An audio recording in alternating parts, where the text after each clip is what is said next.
Have you ever had a meh trip? Like, you definitely felt the psychedelic and there were visuals, but they weren't especially beautiful and your thoughts weren't especially revelatory. Or maybe something did happen, you did feel the psychedelic, but you don't even remember what happened. There's nothing wrong if you just want to trip for fun or recreationally, but in this video I'm going to go over tips on how to go deeper, more introspective, and just how to get more out of your trips. First, examine whether you are tripping too often. Now, I go into this in more detail in another video, but tripping too often, and that varies per person. Like, I'm not even just talking about once every day or once every 2 weeks, but even just once a few times a month could be too often for you. This isn't even about physical tolerance, which depending on the dose resets about every 2 weeks.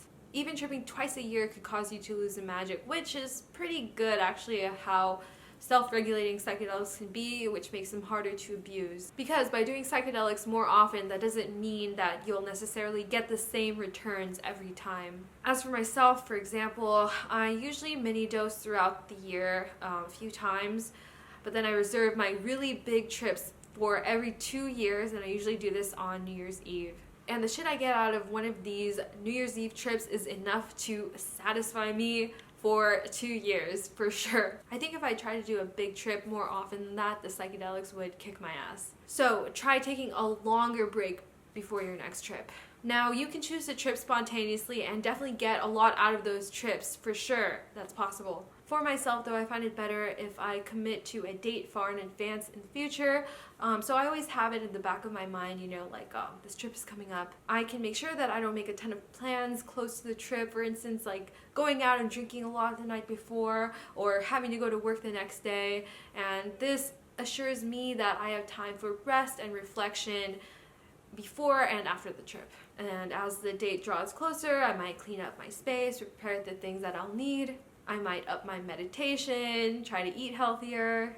It's sort of a ceremony or ritual that shows that I'm showing respect, I'm taking this seriously, and so maybe the substance will do the same in return.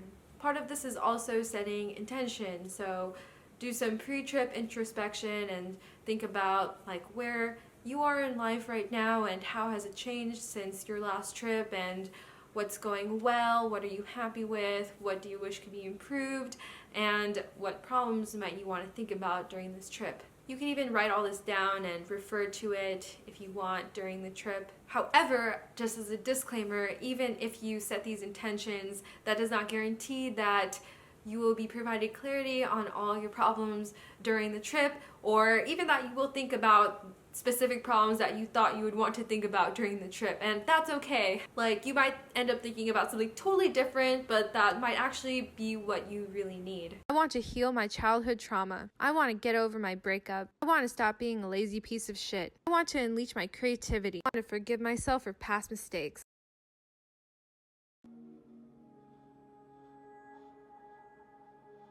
Oh my god, I freaking love jellyfish.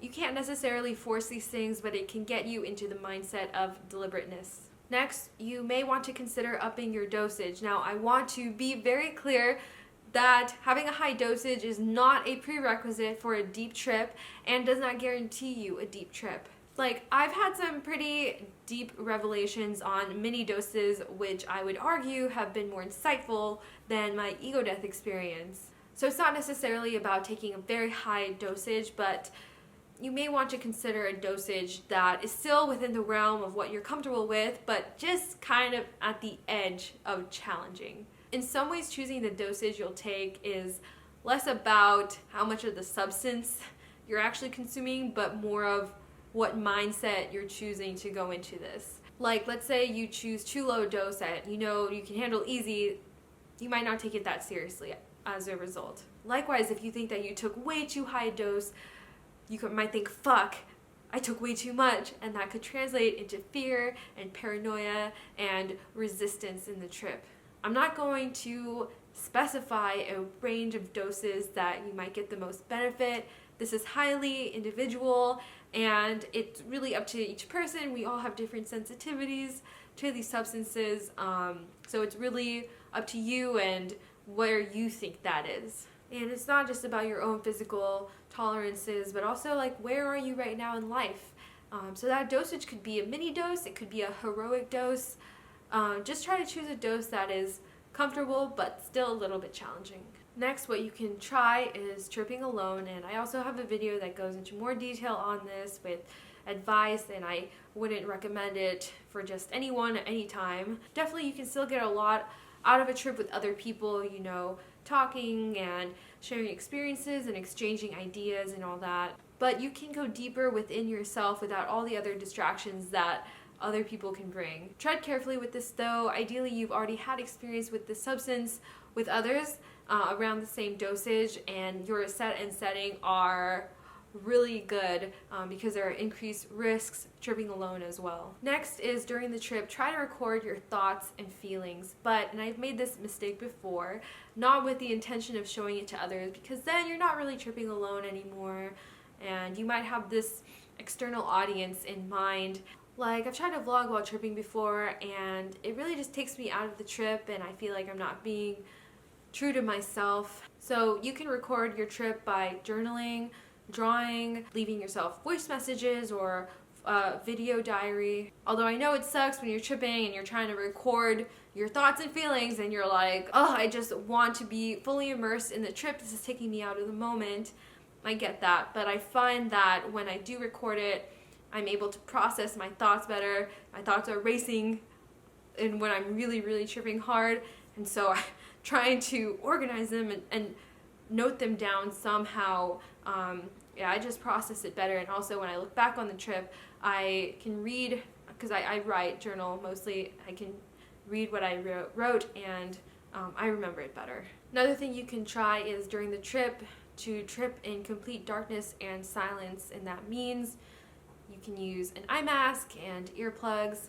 Now, I find this really scary and I haven't fully done it before, but maybe if I really lose the magic, I will try. When you detach yourself from the sensations of this reality, it forces you to explore deeper within. Definitely be careful with this method though. I would just recommend for more experienced trippers, because even though you may be wearing an eye mask and earplugs, you may still see and hear things. Then post-trip is that buzzword, of course, and it is integration. There's a lot of resources about integration. Really, it could be its own video, so I'm not going to go deeply into it here. But one form of integration is, for instance, rest and relaxation and reflection the next day. I find the come down and the afterglow is where I really begin to internalize what the fuck just happened.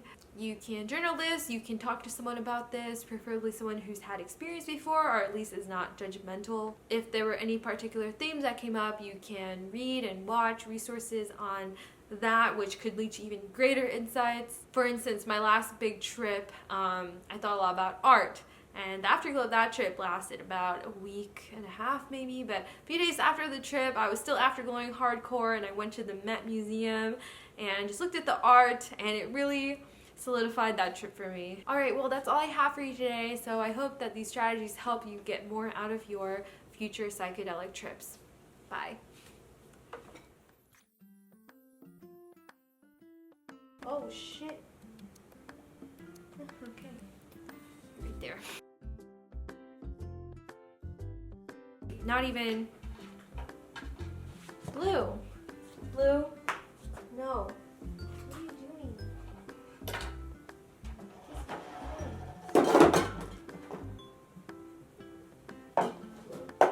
I'm filming.